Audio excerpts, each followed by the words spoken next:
Қыз ғұмырдың кернеуі тұрмысқа шығып-ақ босағаны аттап, өзге шаңырақтың түтінін түтетіп, келін атанып, ана болуға келген жалғасқан кезде өмірдің 50% өзгереді. Қыздың мұраты әуелден-ақ кету, ал бақытты ана болу. Ана болу өз анаңның қадірін сезіну. Ананың қадірін көп адам жоғалтқанда, және өз ана болғанда ғана сезініп жататын сондықтан. Ана деген үш қана дыбыстың астарында ауырлық, бақыт, махаббат пен сүйіспеншілікте жатады.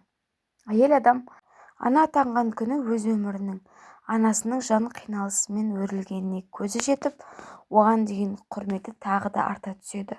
Ана болудың басты мақсаты да осы ма дерсің? Ана болу өзің үшін ғана өмір сүруді тоқтату. Ана болған әйелдің ерекше аналық мейірімі оянады. Ол енді жанында іңгәлап жатқан кішкентай ғана жүректің иесі үшін, осы нәрестесін қолына алған әке атанған серігі үшін, жаңа ғана қадірін жеткен, түсінген анасы үшін, асқар таудай әкесі үшін өмір сүретін болады. Ол енді кейде өмірдің теперішін көрген сәттерінде өзі болмай қалса осылардың қиналып қалатынын ойлап қам жейтін болады. Я, ана болу өзгелер үшін өмір сүру десек те болады. Ана болу, мықты болу. Өмірдің сан соқпағынан қорықпай, балаңды жетер жеріне жеткізгеніңше саған күш керек ақ. Ол үшін мықты болуды үйренесің. Физикалық тұрғыдан емес, моральдық тұрғыдан әлсіздік таныта алмайсың. Алайда, өкінішке орай ана болу бақыты барлығына бұйыра бермейді екен. Сонда да үмітіңізді үзбей, жаратқанға дұға етіп, қол жайып сұрасаңыз, ерте ме кеш пе бұл бақыт сізге де бұйырар. Мен болашақ күйеуімен жоғарғы оқу орнында оқып жүрген кезімде таныстым. Университеттің соңғы курсында едім. Ол кезде күйеуім құқық қорғаушы болып жұмыс істейтін. Екеуміз бір-бірімізді көргеннен ұнатып, қатты жақсы көрдік. Бір жылдай қыз-жігіт болып кездесіп жүріп, мен оқуымды бітірген соң маған үйленуге ұсыныс жасады. Мен көп ойланбай-ақ келісімімді бердім. Ата-анам Өскеменде тұратын. Отбасымызда ата-анам, мен және інім бар еді. Мен дипломымды алған соң, қоңыр күзде ата-анам мен туыстарым мені дүркіретіп той жасатып, ұзатып салды. Студенттік шағым өткен Алматы қаласына келін болып түстім. Келін болып келген жерім өте жақсы болды. Жолдасым да отбасында 2 ұл ғана екен. Әлі үйленбеген қайнағам әскери адам. Жұмыс бабы бойынша Шымкентте тұрады екен. Атам да енем де жұмыс істейтін еді. Мен түскеннен кейін араға көп уақыт салмай енем, қызым, дипломың жарамсыз болып қалмасын. Сен өз мамандығың бойынша жұмысқа орналастырайық, деп күйеуімнің араласуымен жақсы жерге жұмысқа тұрғызды. Күндіз барлығымыз жұмыстамыз. Тек кешке ғана дастархан басында бас қосатын едік. Мен жұмыстан үйге келе салып тамақ жасаймын. Кейде енем ерте келсе, біз келгенше тамақ жасап қояды. Ол кісі сондай сабырлы, бет алды сөйлей бермейтін, көзі ашық, білімді, заманауи адам еді. Ал атам керісінше беймаздау. Барлық жерде асығыс, өзі де жүрісі тұрысы да жылдам. Әділ, бетке тура айтатын тіке мінезді кісі еді. Бірақ маған қызым дегеннен басқа ұрсып сөйлеген емес. Осындай жақсы отбасыға түскеніме іштей шүкіршілігімді айтып жүретінмін. Бірақ бір кем дүние дегендей бала көтере алмай жүрдім. Енем, сен әлі жассың ғой, қайда асығасың? Уайымдай берме. Әлі аяғыңның ауырлап қалғанын білмей де қаласың деп күліп мені рухани демеп қоятын. Енемнің осы сөздеріне кәдімгідей ішім жылып, алдағы күндерге үміт артып, жолдасымен ыстық суығымыз басылмаған бақытты күндеріміз өтіп жатты. Күн суытып, ұлпалар қар жауып қыста келді. Тау бөктерінде Алматының ауа райы, табиғаты керемет қой, шіркін.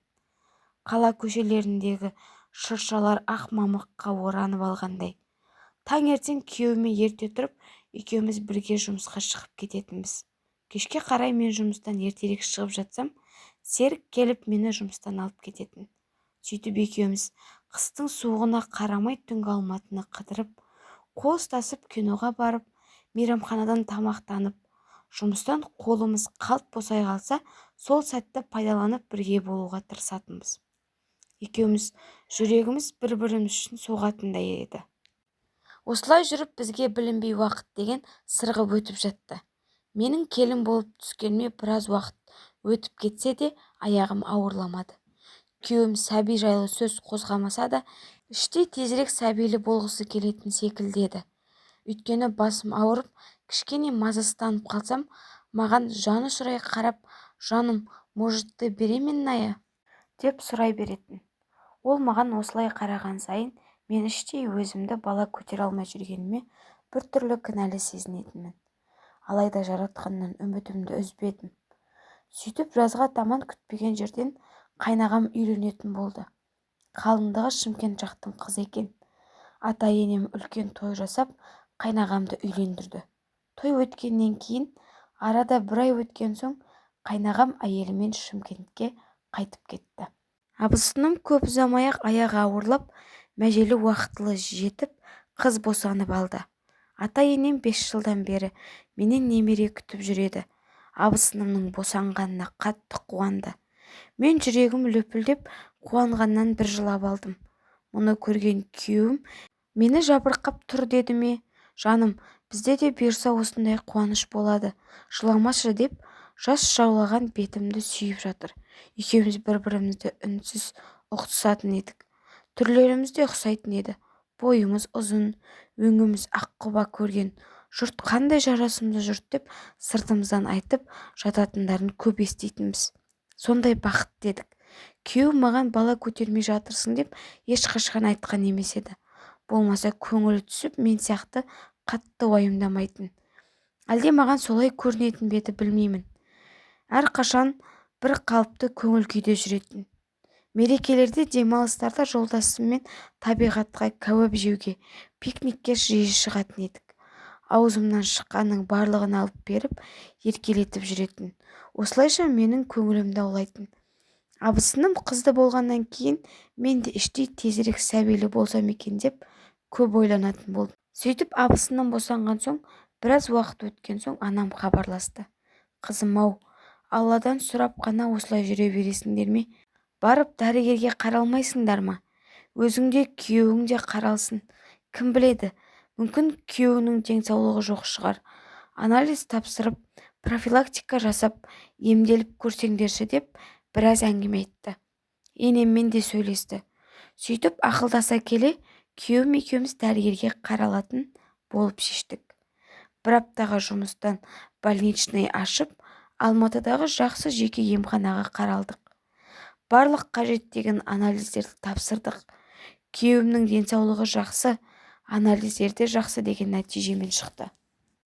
Маған бедеу деген нәтиже, диагноз қойылды. Мұны естігенде төбемнен жай түскендей болып, есеңгіреп қалдым. Не ойларымды да білмей, бір орнымда қалыппын. Іште бұл бір қателік шығар, бұлай болу мүмкін емес деп күбірлей беріппін. Жанарым жасқа шыланды. Күйеуімді естігенде сене алмай, не істерін білмей қалды. Жаныма келіп, «Жаным, қойшы, бұл бір қателік шығар. Басқа дәрігерге қаратамын. Сені жақсы көремін. Емделесің. Әлі-ақ сәбилі боламыз. Жыламашы» деп жұбатып жатыр. Сол кездегі күйеуімді сөзбен жеткізе алмаймын. Содан соң үйге келген соң, менің жағдайымды барлығы да естіді. «Енем, үміттеріңді үзбеңдер, жассыңдар ғой. Басқа жерге барып тағы қаратамыз. Емделесің. Барлығы жақсы болады» деп ол кісі де жұбатып жатыр. Бірақ ішімде ешқандай үміт жоқ екеніне көзім жететіндей. Мен бедеумін. Мен ешқандай сәби сүйе алмаймын. Ана бола алмаймын. Құдай-ай, неге бұлай болды екен? Ана бола алмасам, несіне тірі жүрмін? Сүйгеніме әке атану бақытты сыйлай алмасам, несіне бірге тұрамын? Деп жүрегім қан жылады. Бар үмітім, сенімім ғайып болды. Енем айтқан болуы керек. Біраз уақыттан соң анам хабарласты. Ол да естігеніне сене алар емес. Анамның даусын естігенмен сөздерін ұқпайтын сияқтымын. Егіліп жылай бердім. Ертесіне дәл сол күйде, таң ата салысымен Енем есікті тоқылдатып мені шақырып алды. Күйеуім ұйықтап жатыр еді. Шықсам енем ас үйде шай дайындап қойыпты. Екеуміз отырып шай ішейік, айтатын әңгімем бар деді. Менің жүрегім су ете қалды. Сен бедеусің, баламнан ажырас деп айтатын сияқты көрінді маған. Аяқ қолым дірілдеп, алғаш рет өзімді бұл үйде бөтен адамдай сезіндім. Беті қолымды шайып келіп ас үйдегі орындыққа отырдым. Енем түркиялық бір жеке фирмада бас есепші болып жұмыс істейтін. Мен кешегі жағдайдан кейін кешкі ас ішпей жатып қалған болатынмын. Сол кезде енем жан-жақтан қарап, әріптес құрбыларынан жақсы дәрігер сұрастырып іздепті. Содан бір құрбысы Түркияда келесі аптада бір білікті дәрігер, акушер-гинеколог Алматыға семинарға келетінін айтыпты. Не де болса сол дәрігерге қарап көріңіздер деп ақыл айтыпты. Енем қалайда бір мүмкіндік тауып, сол дәрігерге қаратамын деді. Маған осы жайлы айтпақшы болыпты. Жүрегім орнына түсті. Бір үміт оты жылт ете қалғандай болды. Келесі аптада күткен дәрігеріміз Алматыға келіпті. Семинар өткізіп жатыр екен. Қабылдауында болғысы келетін әйелдер көп екен. Дәрігер бір аптаға ғана келіпті. Үлгерсең үлгердің, үлгермесең қалдың дегендей. Әйтеуір күйеуім құзырлы органдарда істегендіктен соның арқасында қабылдауына жазылдым. Енеммен бірге әлгі дәрігерге бардық. Дәрігер орта жастағы ер кісі екен. Маған тек анализдер тапсыруға УЗИге жолдама берді. Барлығын тапсырып УЗИге түстім. Нәтижесіне ертең келіңіздер. Өзіңізді анализ нәтижелері шыққан соң қабылдаймын деп қайтарып жіберді. Сол күні кірпік қақпай өткіздім. Таң атпай, түн ұзарып кеткен сияқты көрінді. Сонымен бір кезде көзім ілініп кеткен екен. Жолдасым таң ата мені оятпай жұмысқа кетіп қалыпты. Бір кезде есіктің сықырынан селк етіп оянып кеттім. Сөйтсем, енем екен. Қызым, тұра ғой, атаң бізді күтіп отыр. Емханаға кеттік деген соң атып тұрып киіне бастадым. Шықсам мен енем көлікте күтіп отыр екен. Содан атам бізді көлігімен емханаға зырылдатып алып барды. Дәрігер де келген екен. Енем екеуміз қабылдауына кірдік. Дәрігер маған қарады да, сосын медбике барлық анализдер нәтижесін әкеліп берді. Дәрігер қарап шықты да, тағы да сол бедеусің деген диагноз қойды. Тағы бірдемелер айтып жатыр еді. Мен соңына дейін тыңдамай шығып кеттім. Жүрегім өрекпіп, өзегім өртеніп кетті. Ойым сансаққа кетіп, осымен барлығы бітті дедім. Ана бола алмайтын болсам, өмір сүрудің еш маңызы жоқ еді. Ана болу бақыты маған бұйырмаған екен. Не деген сормаңда едім. Бетімді басып жылаған күй далаға бірақ шығыппын. Кенет қызым, қайда барасың деген атамның оқыс дауысына селк етіп тұрып қалдым. Атам шапшаң басып артымнан тез-тез келе жатыр екен. Мен үнсіз ғана тұрып қалдым. Сол кезде емханадан артымнан енем де шығып, асығып жанымызға келді. Сөйтті де атама үйге кеттік деді. Атам екеумізге бір қарады да, жүріңдер көлікке деп үйге келдік. Мен үйге келген соң ата енем дүкенге барып келеміз деп қайта шығып кетті. Мен бөлмеме кіре салып айғайлап жыладым. Ішім алай-түлей болды. Бар үмітім өшті. Енді не істеймін деген сан түрлі ойлар санамды жайлады. Өз-өзімді жеп көріп кеттім. Сүйіп қосылған жолдасыма перзент сүйгізе алмасам, несіне оған жар боламын? Осылай қанша уақыт отырғанымды білмеймін. Бір кезде жантайып жатып едім, талықсып көзім ілініп кетіпті. Күбірлеген дауыстан оянып кеттім. Түс ауып кетіпті. Жұмыстан күйеуім де келген екен. Ата енем үшеуі қонақ бөлмеде сөйлесіп отыр екен. Есікті ақырын асып шыққалы жатыр едім. Бала асырап алсақ қайтеді? Баланы бала шақырады. Қаншама бедеу деген әйелдер бала асырап алғаннан кейін Алланың құдіретімен көтеріп сәбилі болып жатыр ғой. Бір жетімді бауырымызға басып, сауапты іс жасармыз деп жатыр еді. Атам шорт кесті. Керек жоқ, тексіз бала. Қасқырдың баласын қанша асырасаң да орманға қарап ұлиды. Ертең қандай боларын кім білсін? Өз тұқымым, өз баламнан туған немере керек. Бала белде, қатын жолда, болмаса баламның бағын байламасын деді. Өз құлағыма өзім сене алмадым. Күйеуім ажыраспаймын, не болса да бірге көреміз. Мен оны жақсы көремін. Басқа әйелдің керегі жоқ маған деп шарт-бұрт болды. Енем болса, айғайламаңдар болды. Келін естіп қояды. Болды қойыңдаршы деп жатыр. Мені есі ауысқан адам секілді бөлмеде ары-бері теңселіп, ерсілі-қарсылы жүре бердім. Сосын есікті сырт еткізіп ашып, түк естімегендей бөлмеден шықтым. Күйеуіме қарап, бүгін ерте келіпсің ғой, мен кешкі ас жасайын деп асүйге қарай өтіп кеттім. Артымнан үшеуінің маған қарап қалғанын сезіп бара жаттым. Ішім өртеніп жатса да, түк білдірмей кешкі ас дайындадым. Дастархан жасап, барлығын кешкі асқа шақырдым. Үнсіз ас іштік. Сосын бәрін жинап, ыдыстарды жуып, бөлмеге келдім. Күйеуімді қатты құшақтап алдым. Ол да мені құшақтап, еркелетіп жатыр. Уайымдама, барлығы жақсы болады.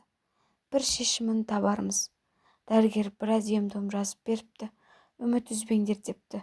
Мүмкін болып қалар, деп мені жұбатуда. Мен осы сәтте ештеме ойлағым келмеді. Сүйген жарымның құшағында балдай еріп бара жатқан едім. Осылай ешқандай шешім таба алмай, бала сүю деген бар үмітімді үзіп, тек күйеуімді қимай, ата-енем үнсіз күдер үзіп жатты. Сөйтіп жүргенде жазғы демалысын алып, қыздарымен қайнағам, абысыным келді. Барлығымыз оларды қуана қарсы алдық. Қыздары тәй-тәй басып жүріп қалыпты. Сондай сүйкімді еді. Абысыным іші томпиып шығып, екіншісіне аяғы ауырлап қалыпты. Мұнысын менен басқа барлығы білген екен. Тек менің көңілім түспесін деп айтпаған екен. Атам қой сойып, туған туысты шақырып, ырымын жасап, немере қызының тұсауын кесті. Мен оларға қызыға да, қызғана да қарадым. Келген жұрт ішіп-жеп, батасын беріп тарқасты. Сол күні дөңбекшіп ұйықтай алмадым. Қайнағам отбасымен айдай болды біздікінде. Ата-енем немерелерін қолдарынан тастамайды. Күйеуім де жұмыстан келе сала кішкентай қызды іздейді. Күнде тәтті-пәттілерін алып келеді. Үйімізде бала даусы былдырлап, барлығының көңілдерін көтеріңкі еді. Маған ғана ішімнен тынып жүре бердім. Ешкімге ештеңе мұңайып жүргенімді, ештемемді білдірмедім. Бір күні енем бір жақсы көріпкел молда кісіге барамыз деп, мені ертіп апарып 3 күн оқытты. Мүмкін қазақи ем-дом әсер етеді ме деп ойлаған шығар. Мен селсоқ күйде жүре бердім. Іштей бар үмітім өшкен болатын. Мені ұстап тұрған тек күйеуіме деген махаббат қимастық сезімі еді. Қайнағам демалысы бітіп, отбасын алып Шымкентке қайтып кетті. Үйде қайтадан өлі тыныштық орнады. Ешқайсымыздың көңіл күйіміз жоқ еді. Жұмыс, үй, сонымен уақыт өтіп жатты. Бір күні абысынан босанды деген қуанышты хабар келді. Ол босаныпты. Ата-енем дереу жиналып, күйеуіммен бірге машинамен Шымкентке кетіп қалды. Мен үйге қарап жалғыз қалдым. Сол 3 күнде әбден ойланып, барлығын саралап, анама тез келіңіз деп қоңырау шалдым. Мен күйеуімнің бақыты үшін шешім қабылдадым. Келін болып түскеніме 8 жылға кетіп барады. Әлі құрсақ көтермедім. Күйеуімді қанша сүйсем де, оны әке болу бақытынан айыруға ешқандай құқым жоқ еді. Сонымен ажырасуға бел будым. Ата-анаммен хабарласып тұратынмын.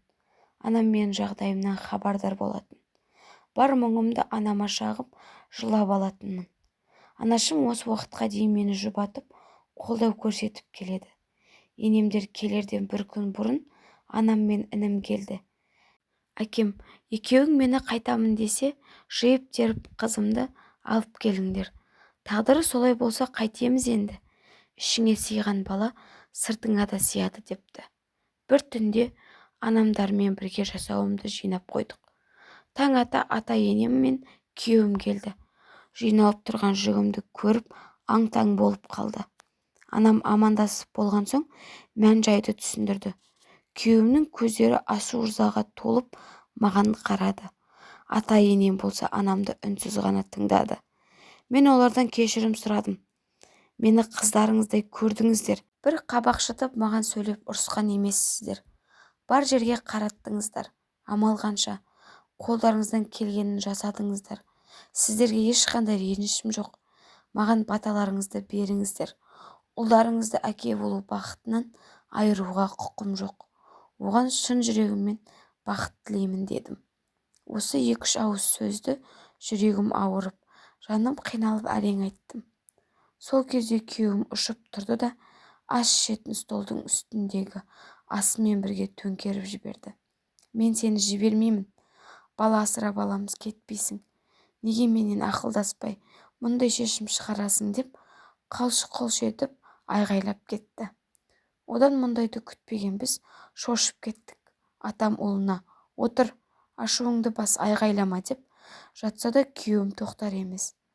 Қабырғаны жалаң жұдырығымен соққылап үйдегінің барлығын қиратып бара жатыр. Енем көзі мөлдіреп жылап қалды. Оған қарап анам да айналайын құдалар, әкесі алып қайт деді.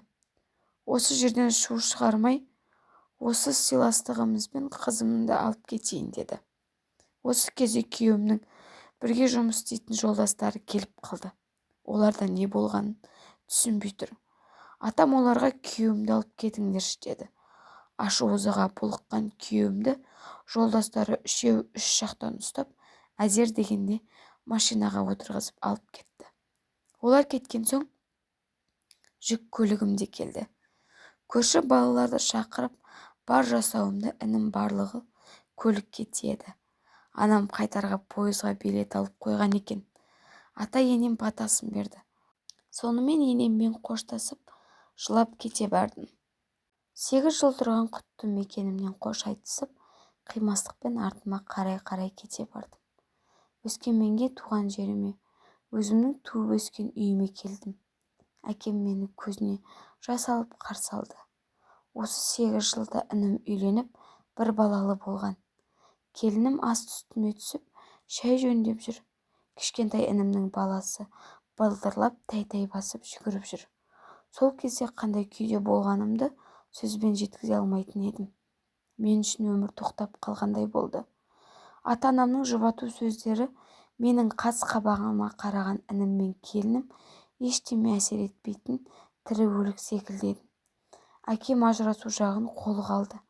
Адвокат арқылы мені ешқандай ажырасу процесіне қатыстырмай, заңды түрде ың-шыңсыз 2 айдың ішінде ажырастырып жіберді.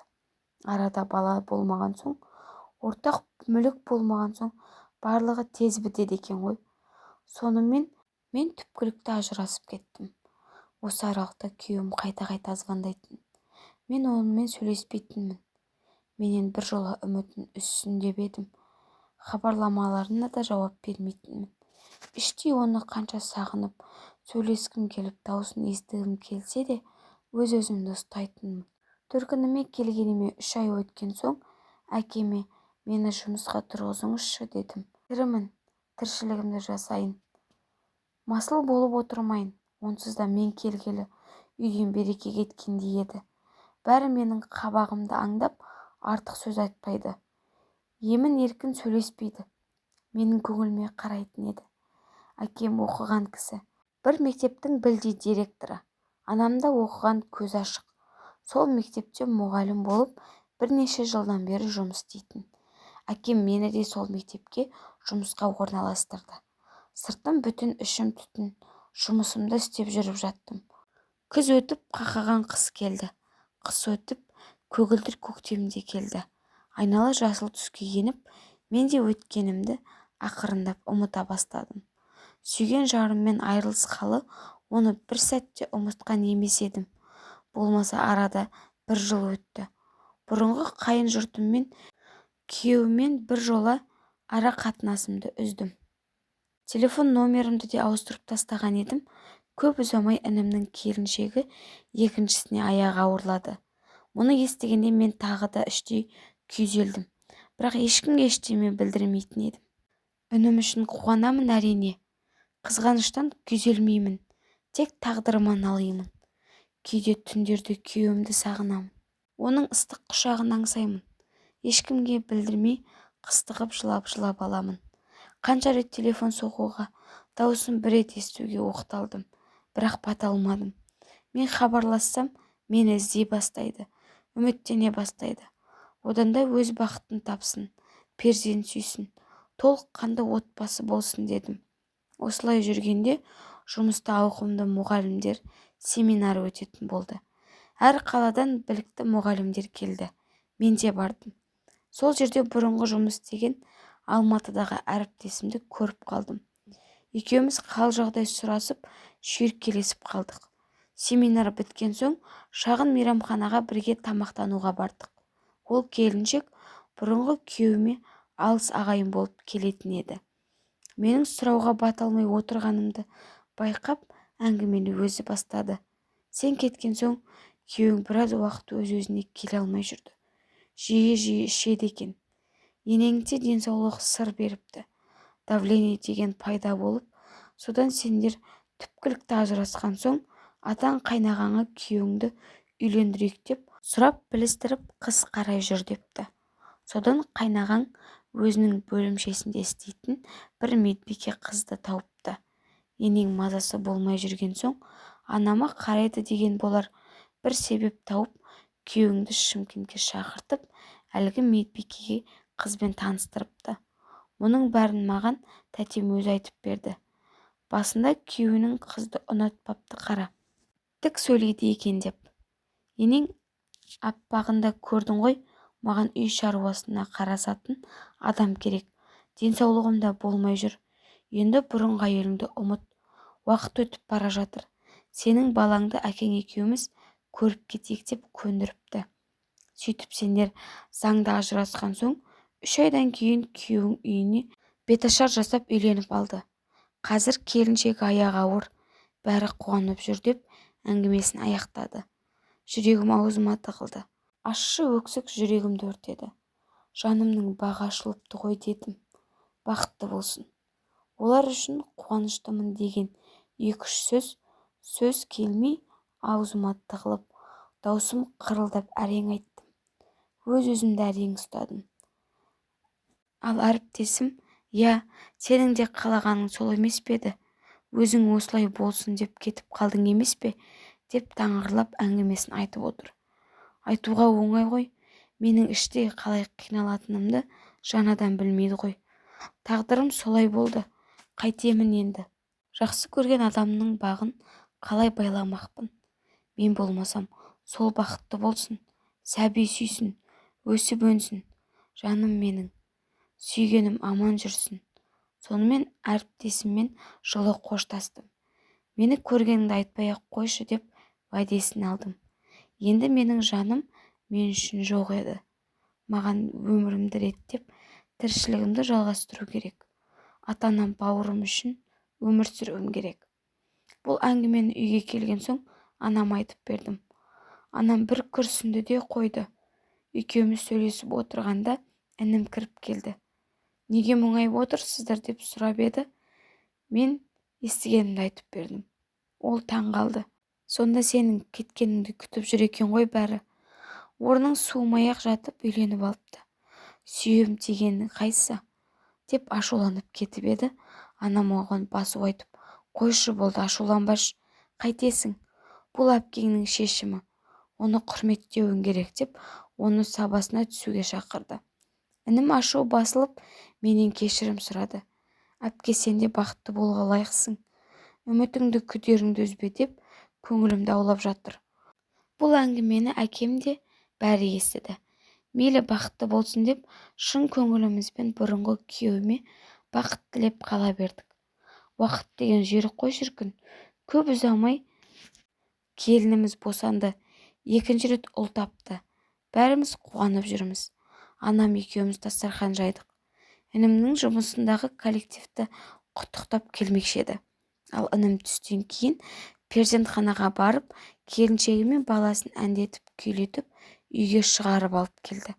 Олар келген соң келінімнің қолындағы сәбиді алдым. Қандай кішкентай, қуыршақтай, қызыл шаққан нәресте. Иісі қандай, үйдің ішінде жаңа туған нәрестенің жұпар иісі аңқып кеткендей. Не деген керемет. Сол күні мен ерекше толқыдым. інімнің баласын құшарлана иіскеп қолынан тастағым келмей жүрдім. Кеш болды. Інім де әріптестері де келді. Інім жеке фирмада жұмыс істейтін. Көп қабатты үйлердің подъезіне есік, домофон, видеокамера орнататын. Сонда істейтін шағын коллектив екен. Бастығы да келіпті. Үзін бойлы, ірі денелі, жасы шамамен 40-тан асқан. Салмақты жігіт, ағасы екен. Бәрі дастархан басына жайғасты.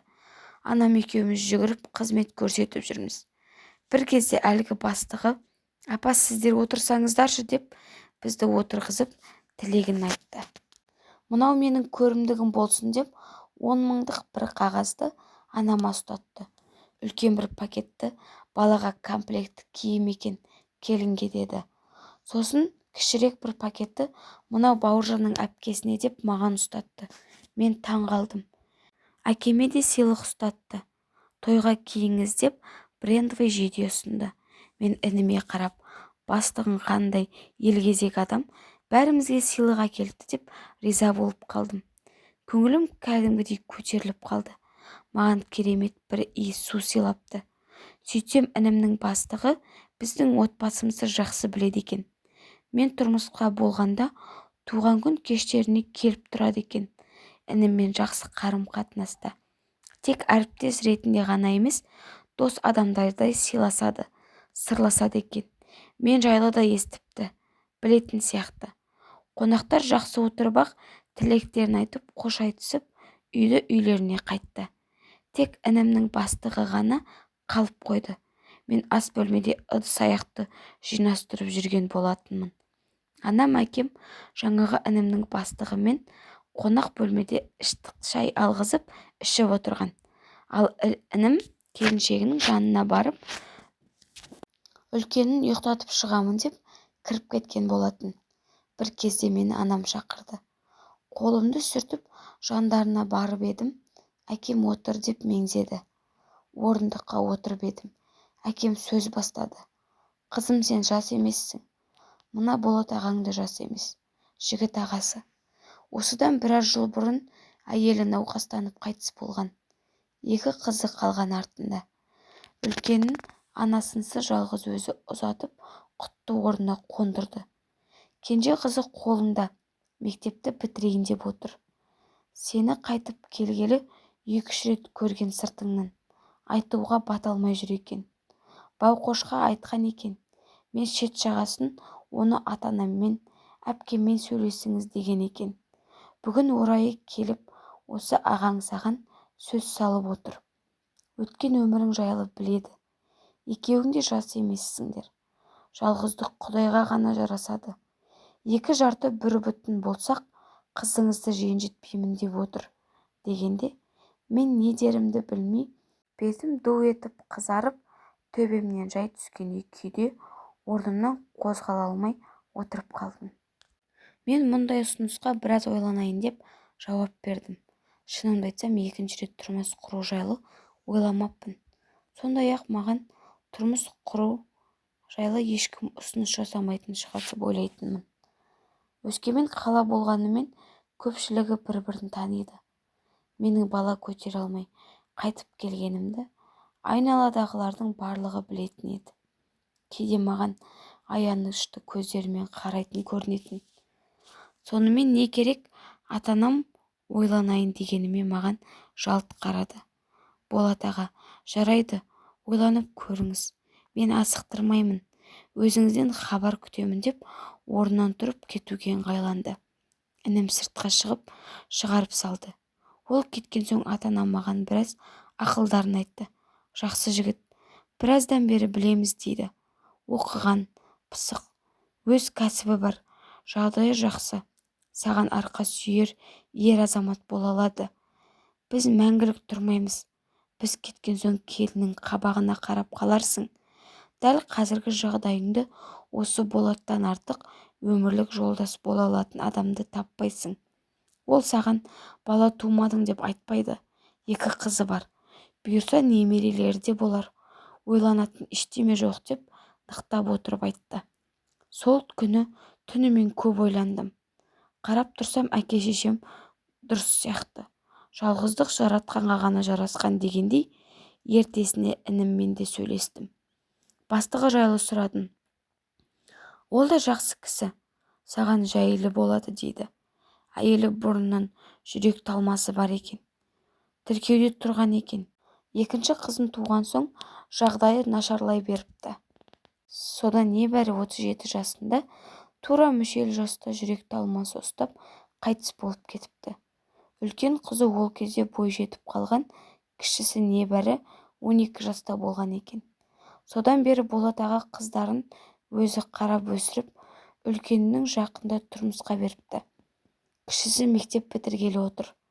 Сосын ол да оқуға кетеді. Аға екеуің ғана тұрасыңдар. Қыздармен еш қиындық бола қоймас деді. Ортақта 3 бөлмелі пәтерде тұрады екен.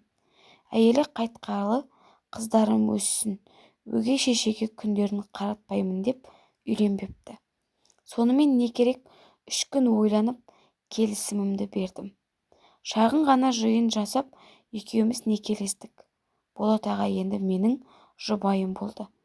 Мені аға демеші енді деп, арамыз әжептәуір жас болғандықтан бастапқыда үйрене алмай жүрдім. Өте сабырлы, салмақты кісі еді. Қыздарда мінездері тұйықтау, көп сөйлей бермейді екен. Алғашқы күннен-ақ мені жақсы қарсы алды. Туыстары көп емес екен.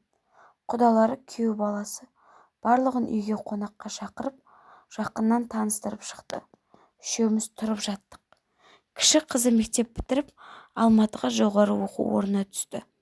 Күзде әкесі барып, жатақханаға орналастырып келді. Үйде екеуміз ғана қалдық. Күндіз жұмыста, кешке үйде, өмірім бір қалыпты сарынға түсті. Інім айтқандай бұл кісі мінезі жайлы болды. Өткен өмірімді ұмыта бастадым. Арасында үлкен қызбен күйеу бала келіп, көңілімізді аулап әңгіме дүкен құрып кетеді. Қыс өтіп көктем келді. Артынан жаз келді. Бірінші курсты аяқтап, кіші қыз келді демалысқа. Біраз толысып өзгеріпті. Көп сөйлей бермейтін қызымыз ашылып, кәдімгідей есейіп қалыпты. Дегенмен ата-анадан жырақта болған соң, студенттік өмір бар адамды есейтеді, ақыл тоқтата бастайды. Сонымен жазда өте шықты. Қызымыз Алматыға қайтты. Тағы екеуміз-ақ қалдық. Бір күні үлкен қыз босанды. Қыз немерелі болдық деп, құдалар сүйінші сұрап хабарласты. Бәкең қатты қуанды. Немерелі болдым деп, құтты болсын айтып барып келдік. Мен атана алмасам да апа атандым. Бойымды керемет бір сезім биледі. Бәрі маған апасы деп сый құрмет білдірді. Жаңа жылда келді. Демалысқа кіші қыз келді. Жаздағыдан да толысып кеткен сияқты. Бірақ өңі солғын, көңіл күйі жоқ. Жиенін көруге де бармады. Бір түрлі мазам жоқ деп жата береді. Әкесі екеуміз уайымдап қалдық. Дәрігерге апарайық десем, керегі жоқ дейді. Бір күні үйге анам келді. Немереңе жылы кеудеше тоқып едім. Жаңа жылға сыйлығым болсын. Үлкен қызға берерсің деп, апа болып жатырсың. Өзімнен деп айта сал деп қояды. Жақсы деп екеуміз шай қойып шай іштік. Кіші қызы да шақырдым. Ол бөлмесіне шығып, анаммен амандасып, өздеріңіз іше беріңіздер, менің мазам болмай тұр деп, жуынатын бөлмеге кіріп кетті. Анам маған бір, оған бір қарады да, толып кеткен бе деді. Немене ауырып қалған ба? Қай жері ауырады деді. Мен білмеймін, асқа тәбеті жоқ. Бас ауырып көп жатады. Жүрегі айни береді. Дәрігерге апарайық десек, көнбейді дедім. Анам бір түрлі ойланып қалды.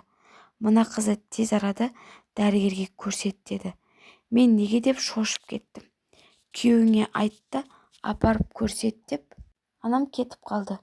Кешке бәкеңмен сөйлесіп, ертесінде таңертең әкесі қызын оятып, бұлай болмайды, дәрігерге барамыз деді.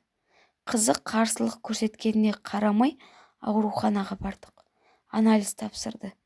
Нәтижесі шыққан соң дәрігер бізді шақырып, қорқатын ештеме жоқ, қыздарыңыздың аяғы ауыр деді. УЗИге жолдама беріп, тіркеуге тұрсын деді. Аузымыз ашылып қалды. Күйеуімнің түрі түтігіп кетті. мұндай ашуланған түрін алғаш рет көрдім. Дәлізге атып шықты. Қызы әкесінен осыны күткендей үрпиіп қорқып жылап тұр екен. Бәкең жүр былай деп аяғына тигізбей сүйреп сыртқа бірақ шықтық. Көлікке отырыңдар деп отырғызып алды да үйіне қарай құстай ұшты. Лезде үйге жеттік. Кіре сала кім ол? Бұл қашан болды деп қызын сұрақтың астына алды. Ұрысып байғұстың жер-жебіріне жетті. Мен тынышталдырмақ болып басу айттым. Қойшы енді, аяқ ор ғой деп едім, сылқ етіп отыра кеттім. Мен кінәлімін, дұрыс тәрбие бере алмадым деп өзін кінәледі. Қызымыз Алматыда бір жігітпен танысып, бір-бірін сүйіп қалыпты. Кездесіп жүріпті. Жігіт үйленемін деп уәде беріпті. Содан аяғы ауыр болып қалғанын айтқан соң, жігіт ізім ғайым жоқ болып кетіпті. Жігітті қайтып келер деп үміттеніп күтіп жүріпті. Іздепті, таппапты. Сонда жасанды түсік жасатпақшы болыпты. Бірақ мерзімі үлкен деп ешқандай дәрігер келіспей қойыпты. Сонымен демалыс болған соң жатақханада құрбылары кетіп қалған. Әкесі неге келмей жатырсың? Демалысқа қайт деген соң амал жоқ келіпті. Бізге қалай айтарын білмей басы қатып жүрген екен. Менің ешқандай тәжірибем жоқ болғандықтан оның аяғы ауыр екенін, токсикоз болып жүргенін де аңғармаппын. Анам бірдемені сезгендей дәрігерге барыңдар дегені сол екен. Я Аллам, мен қанша жыл сенен бала сұрадым, қанша қиналдым, үміттендім, күттім. Сұрағанға бермей, сұрамағанға күтпеген, керек қылмағанға қалай бере салдың екен. Енді бұл қыздың тағдыры не болмақ? Сәбише, оның не жазығы бар? Көңілім құлазыды. Күйеуім де көңілсіз жатып қалды. Қыз да өз бөлмесінен шықпай жатып қалды.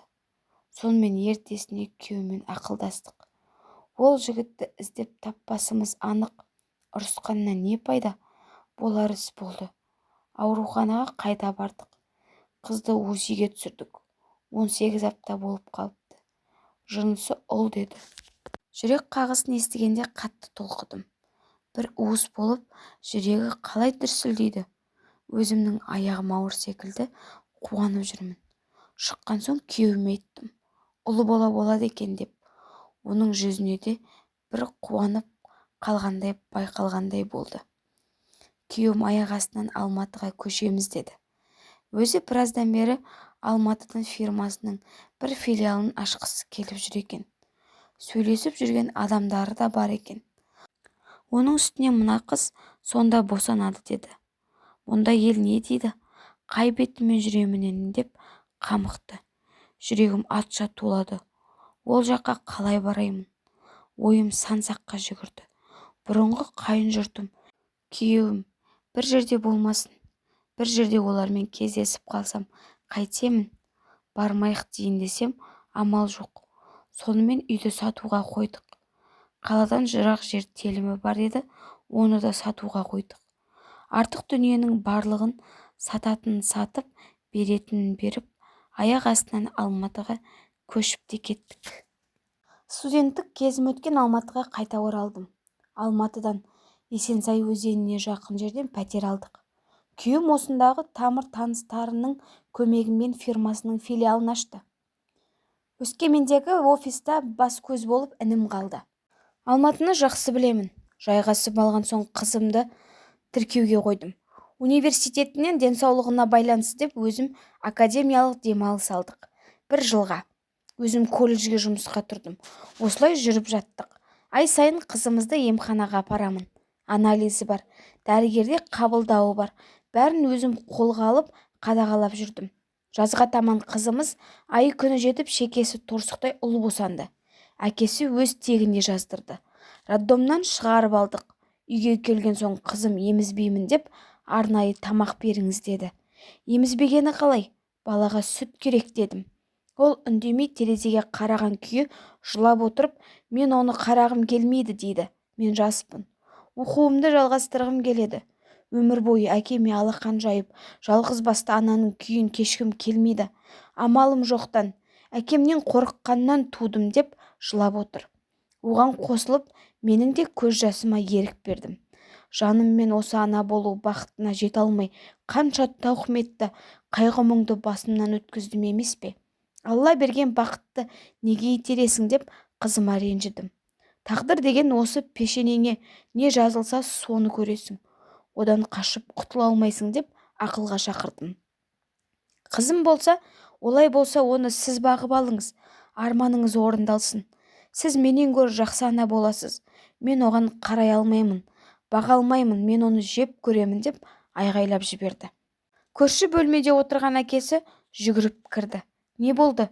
Неге айғайлайсың? Баланы шошытасың деп қызына ұрсып берді. Мен мән-жайды түсіндірдім. Қызым маған айтқан әкесіне бетіне тура қарап айтты. Әкесі, есіңді жи, жасаған қателігіңді мойныңмен көтересің деп ашуланып шығып кетті. Мен босанғаннан кейін әйелдерде күйзеліс болады дегенді білуші едім. Есін жияр, сабасына түсер деп үндемей баласымен оңаша қалдырып шығып кеттім. Аналық сезімі оянар деп үміттеніп жүрдік. Алайда өкінішке орай олай болмады. Сосын балаға арнайы каша беріп бастадым.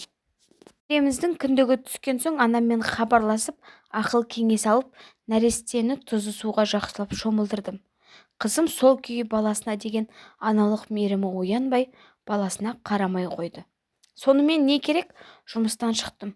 Бала күтімін толық мойныма алдым. Бар мейіріммен, ынта ықыласыммен баланы бауырыма бастым. Түнде де жаным алып жататын болдым.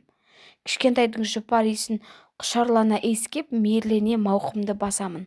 Аяқ-қолы кіп-кішкентай, тәп-тәтті еді. Қызыма таң қаламын. Аналық махаббаты деген қайда? Сәбидің не жазығы бар еді деймін. Ата-анасының қателігі үшін бала жауап бермейді ғой. Үйдегі жағдайдың барлығын күйеуін көріп біліп жүрді. Алайда үндемейтін. Не болса да бары ішінде еді. Осылай жүріп, қырқымыздан да шықтық. Бәкең екеуміз кішкентайымызды шомылдырып, шашын, тырнағын алдық. Ол ет алып адамға ұқсай бастады. Бір күні күйеуім қызын отырғызып қойып, салмақты түрде сөйлесті. Қызым, сен осылай жүре бересің бе? Өз балаңа неге қарамайсың? Оған қанша тәтең, мені тәте дейтін. Қашанғы тәтең қарайды? Оның анасы ол емес, сенсің ғой. Үндемей ішімдегіні тап дегенде терезеге қарап отырасың да қоясың. Жалпы не ойлап жүрсің өзі, деді. Қызым үндемей біраз қарап отырды да, папа, мен оны қарай алмаймын, баға да алмаймын, тәрбиелей де алмаймын. Мен ана болуға дайын емес едім. Амал жоқ, тудым. Мен оқуымды жалғастырғым келеді, карьера қуғым келеді. Осы баланы тәтем екеуіңіз бағып алсаңыздаршы, сіздердің балаларыңыз болсын. Менікі деп ешқашан айтпаймын. Сіздерді әкем шешем деп білсін. Толыққанды отбасы болсын. Мені қинамашы деп жылап жіберді. Күйеуім екеуміз бір-бірімізге қарап, не дерімізді білмей қалдық. Бір кезде әкесі бәсең дауыспен қызына қарап, кейін өкініп қалмайсың ба деп еді. Қызы, жоқ, ешқашан өкінбеймін. Мен о бастан-ақ осының барлығын ойлап жүргенмін. Бұл баланы да амалының жоқтығынан дүниеге әкелдім. Мен оңбай қателестім, әке. Мені кешіріңіздер деп бетім басып жылап бөлмесіне кіріп кетті. Сонымен бұл тақырып бір жола жабылды. Баланы толыққанды мен қарайтын болып, бар жауапкершілікті өз мойныма алдым. Бұл енді менің балам. Өзім бағып, өзім өсіремін дедім.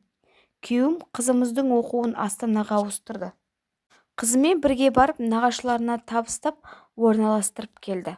Осылай мен 34 жасымда аяқ астынан апа да, ана да тандым. Кетерінде қызым шіркін, баласына қарамады да, бетін сүймеді де, бейне бір қуыршағын ойнауға бере салғандай тастап кете берді. Оған не дейін? Қош айтысып қала бердік. Дегенмен мен бақыттымын. Күйеуім екеуміз күнде кешке Есенсай өзенінің бойында баламызды арбаға салып алып серуендейміз. Үйге келіп кешкі ас ішеміз. Кішкентайымызды шомылдырып ұйықтаймыз. Сосын екеуміз шай ішіп әңгімелесіп отырамыз. Уақыт өте бір-бірімізге бауыр басып үйренісіп кеттік. Тіпті мен оны жақсы көріп кеттім. Ол да мені аппағым, сұлуым деп еркелететін болды. Аллаға осы бәкеңді жолықтырғанына шексіз риза едім. әрбір істің де қайыры болады демекші. Менің сонша қиналғаным, бірінші некемнің сәтсіз аяқталғаны, бала сүю арманым, осының бәріне қайырлысы осы Бәкең екен. Өзімді өмірге қайта келгендей сезіне бастадым. Алматыға ерте келген көктемнің табиғаты секілді, менің де бар болмысым, бүкіл организмім, жан-тәнім барлығы бүршік атып, тамырын жайып оянғандай күй кештім. Күн санап кішкентайымызда өсіп келе жатты. Бетімізге қарап күлетін болды. Беті томпиып, қасы қалыңдап, Бәкеңе ұқсап бара жатқандай еді. Ол да ұлына қарап дән риза. Аллаға шүкір, қыздарым бар ғой, бірақ жүрек түкпірінде ұлым болса деп армандайтынмын, дейді.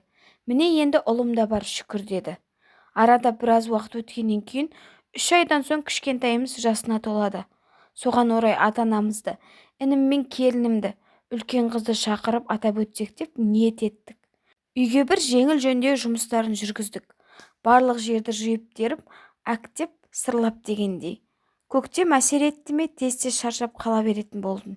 Мазам қаша берді. Басым ауырып, ұйқы құса береді. Мұнымды Бәкең де көріп байқап жүр екен. Сенің соңғы кездері мазаң болмай жүр ғой, дәрігерге қаралсаң қайтеді, деді.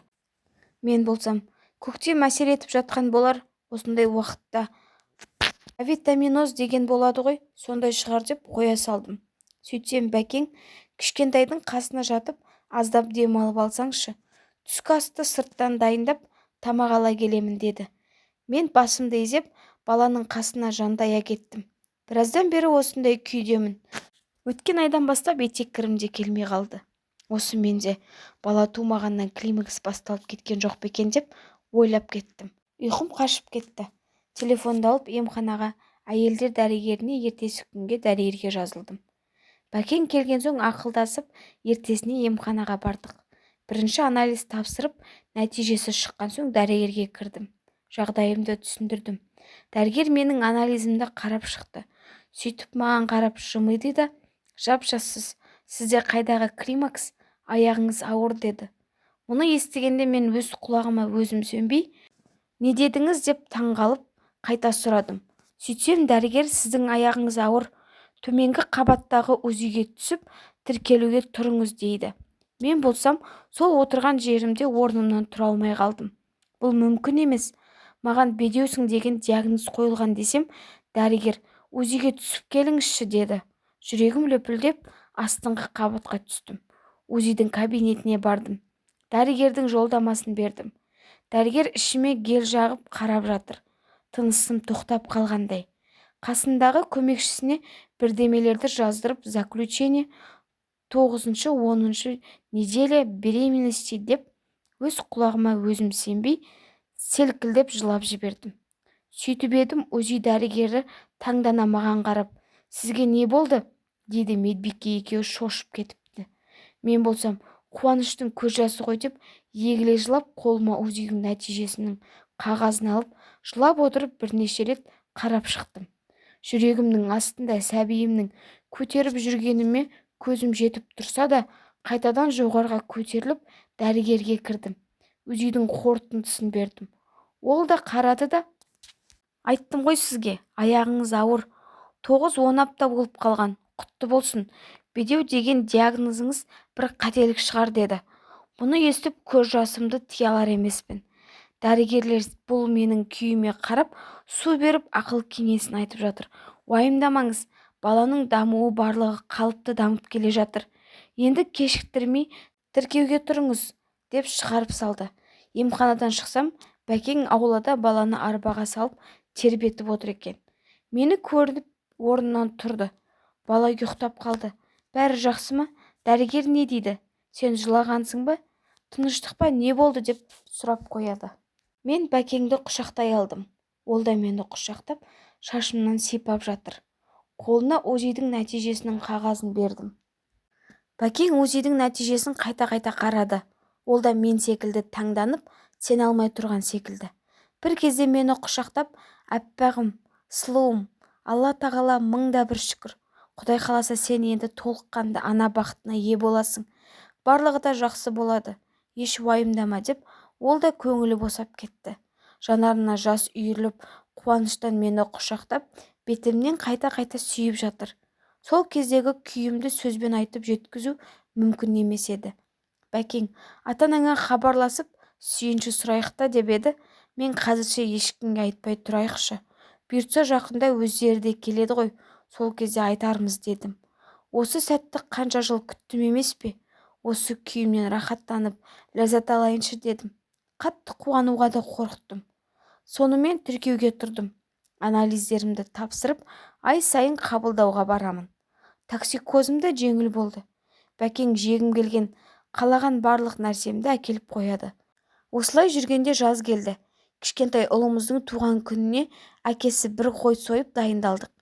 Өскеменнен ата-анам, інім отбасымен, үлкен қызымыз отбасымен келді.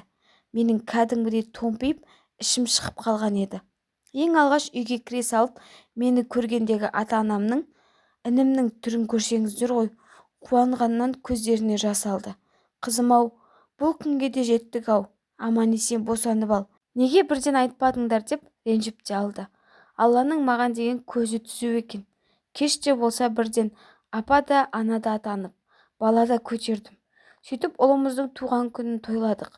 Әкем ырымдап тұсауын кесті. Арқа-жарқа болып шүйіркелесіп 4 күн жатты туыстарым. Бәкең оларға Алматыны әбден қыдыртты.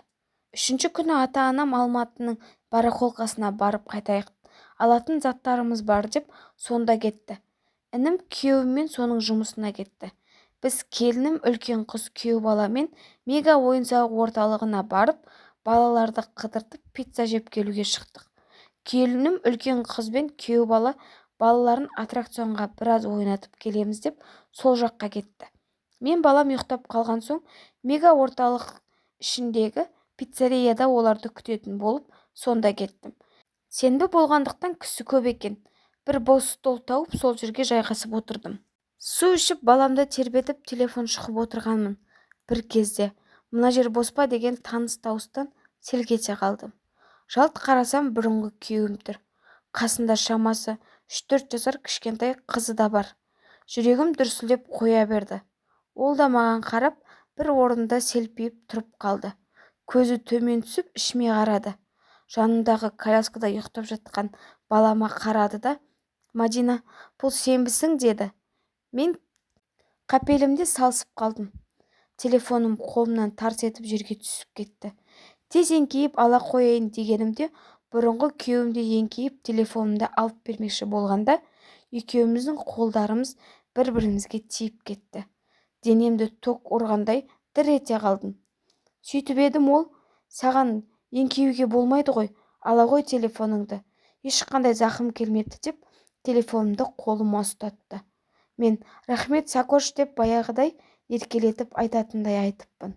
Солай аузымнан шығып кетті. Мұныма өзім қатты қысылып қалдым.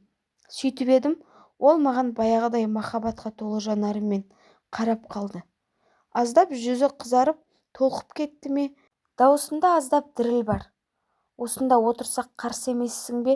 Жаныңда ешкім жоқ секілді ғой» деп жан-жағына бір қарады да, мен рұқсат беріп үлгермей, жанындағы қызын көтеріп орындыққа отырғызып, алдына пиццасы мен суын қойып, «Жей ғой қызым» деді. Маған қарап, «Қалың қалай?» деп сұрады. Мен даусым дірілдеп, «Шүкір жақсымын» дедім. Бір қалаға болсақ та, онымен кездеспейтін шығармын деп ойлайтынмын. Бірақ біздің ойлағанымыз бола бермейді екен. Бұл кездейсоқтық па, әлде тағдыр ма, білмедім. Бір кезде менің қызым, демалыс күндері қызым екеуміз осында жиі келеміз. «Сен мүлде өзгермепсің, керісінше сұлуланып кетіпсің» деп менен көзін алмай қарап отыр. Мен оның бетіне тіке қарай алар емеспін. Қысылып отырмын. Біраздан кейін ғана өз-өзіме келе бастадым. Хал-жағдай сұрасып, отбасымыз жайлы әңгімелестік. Осы кезде Сакошпен ескі бір таныстардай күйде болдым.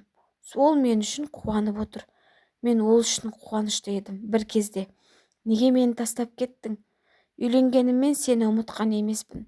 Суретіңе қарап жиі еске алатынмын. Артыңнан іздеп баруға қаншама рет оқталдым. Бірақ мені тастап кетіп қалғаның есіме түсіп, ашуға бой алдырып, ойыннан айнып қалатынмын». Оның үстіне әкем мен ағам есімді жиғызбастан үйлендіріп жіберді. бір жағы саған ашуланып ерегісіп үйленіп кеттім. Тағдыр өз дегенін істеді. Сен енді көрмейтін шығармын деп ойлап едім, дейді. Мен оны енді қозғамайықшы. Енді оның барлығы өткен өміріміздің естелігінде қалды.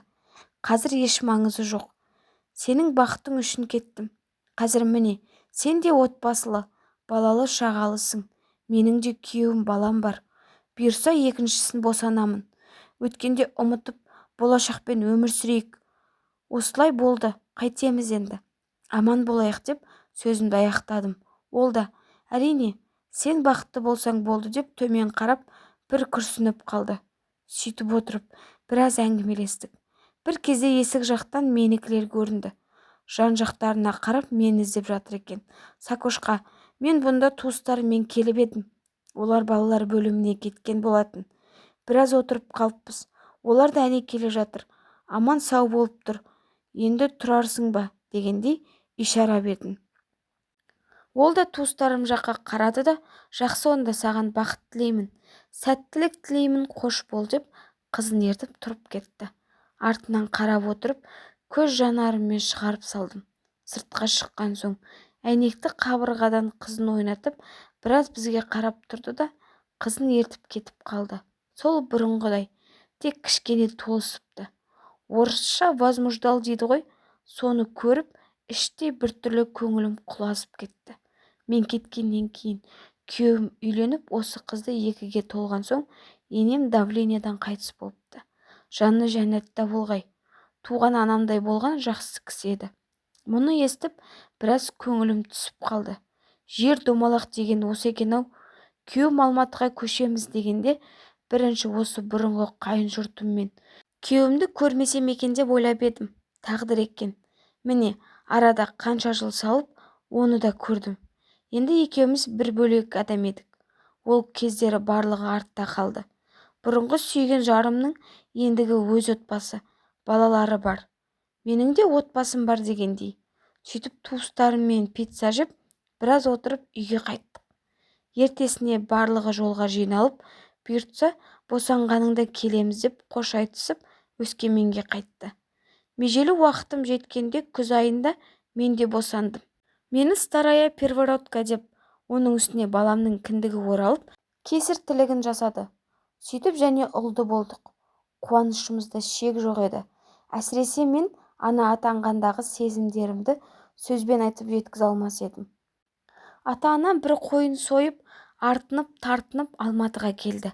Інім, қызымыз барлығы келіп, 5 күннен соң перзентханадан шығарып алды. Алланың құдіреті шексіз екен. Менің оған көзім жетті. Мен бақыттымын. Ана болу бақытын сезіну деген қандай бақыт, қандай ғанибет.